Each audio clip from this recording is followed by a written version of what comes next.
बिस्मिल्लाहिर्रहमानिर्रहीम। अस्सलाम वालेकुम। अल्लाह ताला से दुआ है कि आप सब खैरियत से हो। आज हम एक बहुत ही इंपॉर्टेंट टॉपिक डिस्कस करेंगे। हम देखेंगे कि ब्रेड बोर्ड होते क्या है। इस वजह से आपको 3 ब्रेड बोर्ड नज़र आ रहे हैं। हम देखेंगे कि ब्रेड बोर्ड काम किस तरह करते हैं और ऐसा कौन सा बेसिक प्रिंसिपल है जिसके पीछे ये ब्रेड बोर्ड काम करते हैं। तो इस वक्त आपको यहाँ पर 3 ब्रेड बोर्ड नज़र आ रहे हैं। मैं अगर आपको ये ब्रेड बोर्ड दिखाऊँ तो ब्रेड बोर्ड काम कैसे करता है, अगर मैं आपको बताऊँ तो आपको इस वक्त बहुत से होल्स नज़र आ रहे हैं इस ब्रेड बोर्ड में, जहाँ पर आपको एक ख़ास पैटर्न देखने को मिलेगा। वो पैटर्न क्या है कि यहाँ पर ये वाले जो होल्स हैं ये वर्टिकली कनेक्टेड होते हैं, यानी ये सीधी लाइन में कनेक्टेड होंगे। इनके कनेक्शन पीछे होते हैं, बैक में ज़ाहिर है मैं आपको नहीं दिखा सकता क्योंकि वो यहाँ पर छुपे हुए हैं। अब यहाँ पर ये वाले होल्स जो मैं यहाँ पर पॉइंट कर रहा हूँ ये वर्टिकली कनेक्टेड होते हैं, यानी हमने कोई कनेक्शन देना है तो हम यहाँ पर वर्टिकली कनेक्शन यूज़ करके आराम से अपने सर्किट को वेरीफाई और उसका रिजल्ट भी वेरीफाई कर सकते हैं। तो ये तो हो गए वर्टिकल कनेक्शन। अब ये जो ऊपर प्लस माइनस वाले आपको नज़र आ रहे हैं ये सारे हॉरिजॉन्टल कनेक्शन होते हैं और इनको आमतौर पर हम बैटरी के कनेक्शन के लिए यूज़ करते हैं। ये वर्टिकल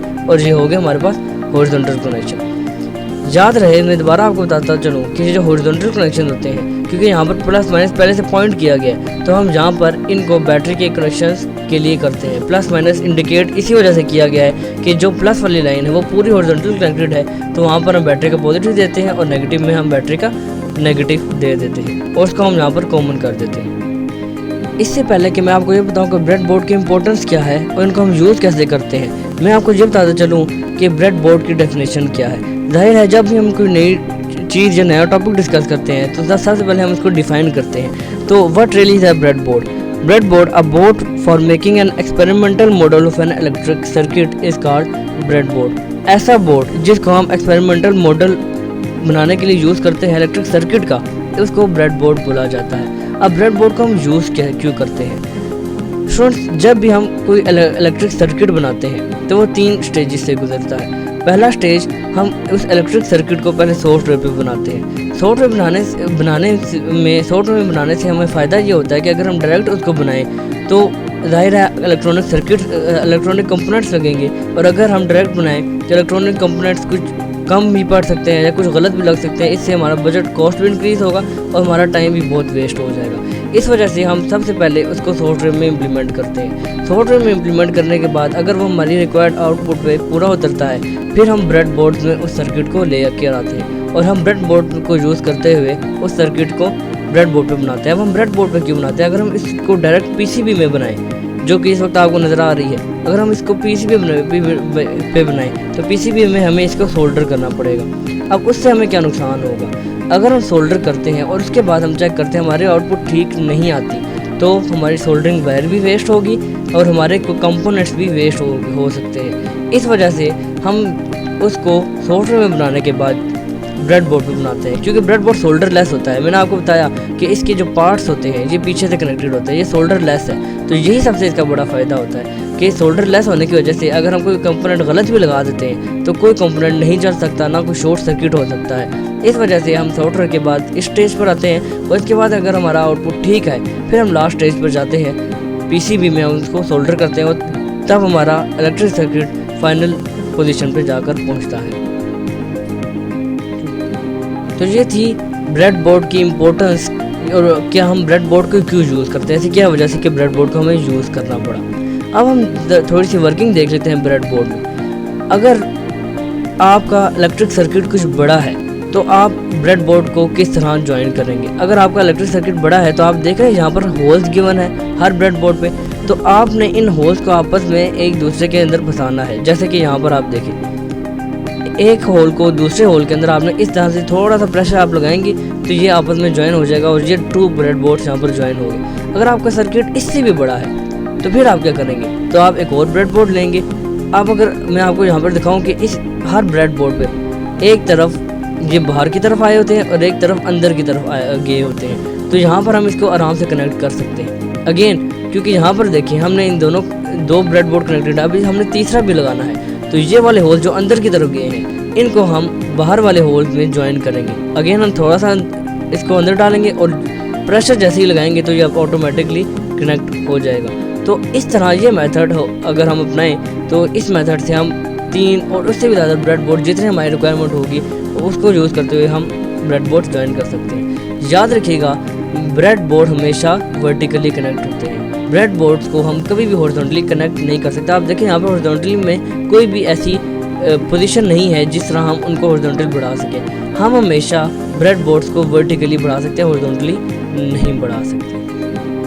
तो अब हम फाइनली ब्रेड बोर्ड्स पे वर्किंग करते हैं कि ब्रेड बोर्ड को किस तरह यूज़ करते हुए हम अपने सर्किट्स को ज्वाइन कर सकते हैं। जहाँ पर मैं आपको पहले रजिस्टर से एग्जांपल दूंगा। ये एक रजिस्टर है, हम देखते हैं इस रजिस्टर को ब्रेड बोर्ड पे दरअसल लगाना कैसे है। अब मैंने आपको बताया कि ब्रेड बोर्ड की ये जो होल्स होते हैं, ये वाले होल्स ब्रेड बोर्ड के वर्टिकली कनेक्टेड होते हैं और दूसरे होल्स ये वाले हॉरिजॉन्टली कनेक्टेड होते हैं। मैं अगर आपको एक निशानदेही बताऊँ, जिन के साथ प्लस माइनस लिखा हुआ है वो हॉरिजॉन्टली कनेक्टेड होंगे। तो ये निशानदेही आसान होगी, ये हॉरिजॉन्टली, उसके बाद ये वर्टिकली, और उसके बाद दोबारा ये हॉरिजॉन्टली, दोबारा ये वर्टिकली, इस तरह ये चलते जा रहे हैं। तो अब इस रजिस्टर को मैंने लगाना है, तो मैं कहीं भी इसको लगा देता हूँ। फ़र्ज़ करें मैं यहाँ पर इस रजिस्टर को वर्टिकली अगर मैं लगाना चाहूँ तो मैं इस रजिस्टर को यहाँ पर इस तरह करके लगा दूँगा वर्टिकली। अब जाहिर है रजिस्टर को करंट भी देना है, वोल्ट देना है बैटरी से। तो अब मैं क्या करूँगा, आप देख लें पहले कि रजिस्टर को आपने इस तरह लगाना है। जो होल्स हैं उनके अंदर आपने रजिस्टर की वायर्स को अंदर डाल देना है। ये मैंने हॉरिजॉन्टल नहीं बल्कि वर्टिकल कनेक्शन किया है रजिस्टर का। अब अगर मैं बैटरी दूं, बैटरी का टर्मिनल दूं, तो आप कहेंगे कि बैटरी के टर्मिनल देने पे ये शॉर्ट सर्किट हो सकता है क्योंकि रजिस्टर की दोनों लेग्स एक ही लाइन में आ रही है। लेकिन आप भूल गए क्या बात, मैंने आपको बताया था कि ये वर्टिकली कनेक्टेड है, हॉरिजॉन्टली कनेक्टेड नहीं है। तो रजिस्टर के जो दोनों टर्मिनल है वो शॉर्ट नहीं है क्योंकि ये वर्टिकली कनेक्टेड है। तो यहाँ पर मैं बैटरी का एक टर्मिनल वर्टिकली इसी होल के नीचे लगा दूंगा और दूसरे वाले होल के नीचे लगा दूंगा जहाँ पर रजिस्टर की वायर है, इस तरह से। अब ये हमारे पास कनेक्शन हो गया रजिस्टर का। अभी मैं दोबारा आपको बताऊँ, ये शॉर्ट सर्किट नहीं है क्योंकि ये वर्टिकली कनेक्टेड है, हॉरिजॉन्टली कनेक्टेड नहीं है। अब अगर हम इसको हॉरिजॉन्टली कनेक्ट करें तो फिर हमारा क्या प्रोसीजर होगा।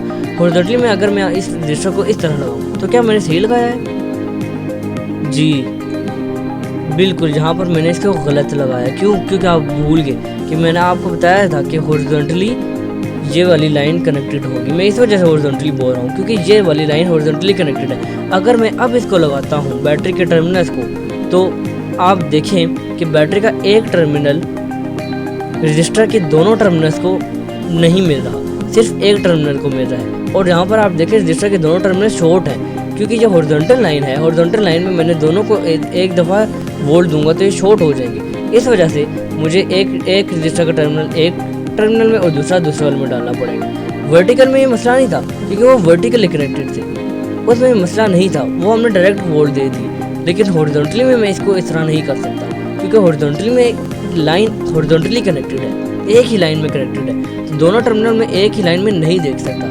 क्योंकि वो शॉर्ट हो जाएंगे। इस वजह से मुझे एक टर्मिनल एक लाइन में और दूसरा टर्मिनल दूसरी लाइन में कुछ इस तरह से देना पड़ेगा, तब जाके मेरे पास ये कनेक्शन ठीक चलेगा, अदरवाइज ये कनेक्शन ठीक नहीं चलेगा। दोबारा मैं आपको बता दूँ, ये वर्टिकली कनेक्टेड थे, इस वजह से जब मैंने इनको इस तरह लगाया तो कोई मसला नहीं आया क्योंकि वो वर्टिकली कनेक्टेड थे। बैटरी की टर्मिनल हमने डायरेक्ट इसको वर्टिकल दे दी, जबकि अगर मैं इसी तरह इसको लगाऊंगा क्योंकि लाइन आपस में कनेक्टेड है हॉरिजॉन्टली, तो रजिस्टर के दोनों टर्मिनल शॉर्ट हो जाएंगे, इसलिए दोनों टर्मिनल को अलग अलग करना पड़ेगा। अब ये आराम से हम वेरीफाई इसको कर सकते हैं। अब मैं बैटरी का पॉजिटिव लगाता हूँ और नेगेटिव लगाता हूँ तो अब सेम करंट पास करेगा रजिस्टर से जैसा वर्टिकली पास कर रहा था। तो अब इसमें कोई भी मसला नहीं आएगा।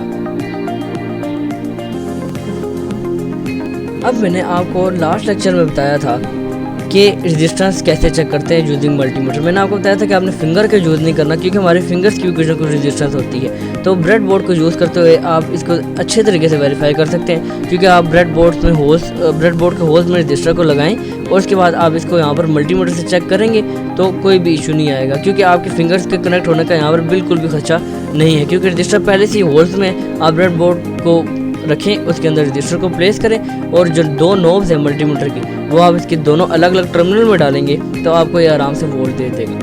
सबसे पहले आप मुझे बताएं, ये टेबल आपको नज़र आ रहा है, इस टेबल को देखते हुए आप इस रजिस्टर की मुझे वैल्यू बताएं। बैंड्स देख लें, 2 रेड बैंड और एक ब्राउन बैंड। तो रेड बैंड की रेजिस्टेंस जी 2 है और एक और रेड बैंड है तो 2 दफ़ा 2 आ गए। अब लास्ट वाला क्या है, ब्राउन की वैल्यू टेबल में क्या है 1 और वो मल्टीप्लायर बैंड होता है तो 1 की जगह मैं 1 0 लगा दूंगा तो 220 ओम का ये रजिस्टर है। अब इसको मल्टीमीटर से चेक करते हैं, तो मल्टीमीटर से चेक करते हुए मैं इसको 200 पे नहीं सेट कर सकता क्योंकि ये 220 वोल्ट का है, 220 ओम का है। मैं इसको 200 पे नहीं सेट कर सकता, तो मैं इसको 2000 तक की रेंज में सेट करूँगा। अब मैं जब इसको चेक करूँगा, दोनों मल्टीमीटर के नोब्स इस पर लगाऊंगा तो आप देखिए 224 ओम्स वैल्यू आ रही है, यानी कलर कोडिंग से 220 ओम आई और मल्टीमीटर 224 दिखा रहा है। यही काम मैं वर्टिकली कनेक्ट भी कर सकता हूँ, एक ही बात है। अब जब मैं इसको वर्टिकली कनेक्ट करूँगा, क्योंकि ये पूरी लाइन आपस में कनेक्टेड है, तो मैं किसी भी लाइन में जब लगाऊंगा, ज़रूरी नहीं कि मैं इसकी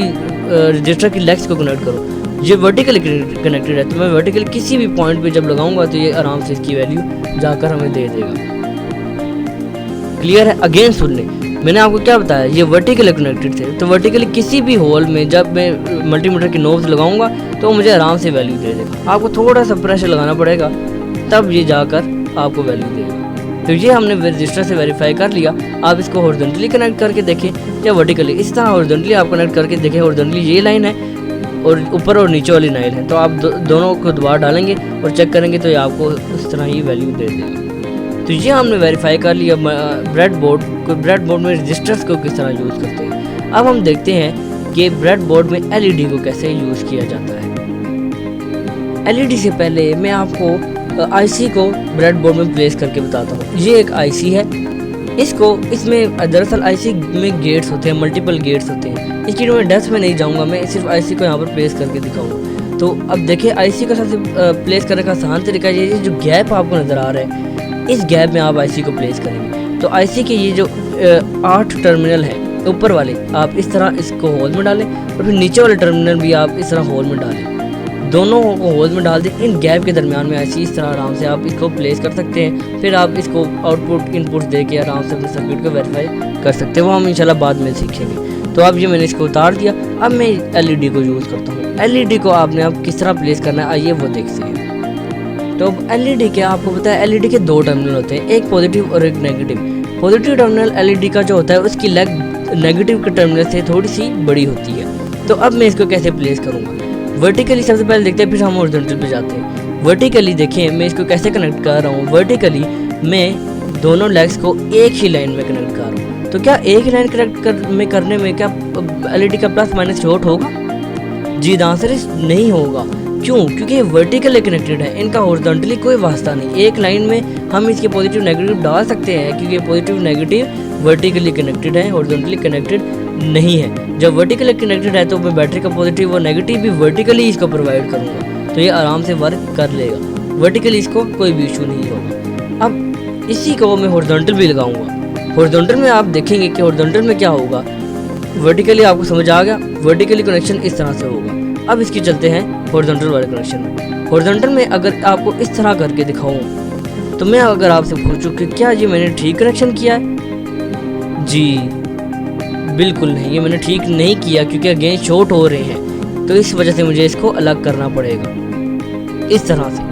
अब एलईडी का पॉजिटिव अलग आ गया, नेगेटिव अलग आ गया। हम यहाँ पे प्लस माइनस बैटरी के दे के इसको वेरीफाई कर सकते हैं। तो ये था हमारा आज का छोटा सा लेक्चर ब्रेडबोर्ड के इंट्रोडक्शन का, क्योंकि ब्रेडबोर्ड इलेक्ट्रिक सर्किट एनालिसिस में बहुत ज़्यादा यूज़ होता है। जब भी हम इलेक्ट्रिसिटी को पढ़ते हैं, इलेक्ट्रॉनिक्स को पढ़ते हैं, तो ब्रेडबोर्ड बेसिक चीज़ है जहाँ से हम अपने इलेक्ट्रॉनिक्स का आगाज़ करते हैं। हमारा आज का लेक्चर था, आपसे मुलाकात होती है इंशाल्लाह अपने नेक्स्ट लेक्चर में। तब तक के लिए अल्लाह हाफ़िज़।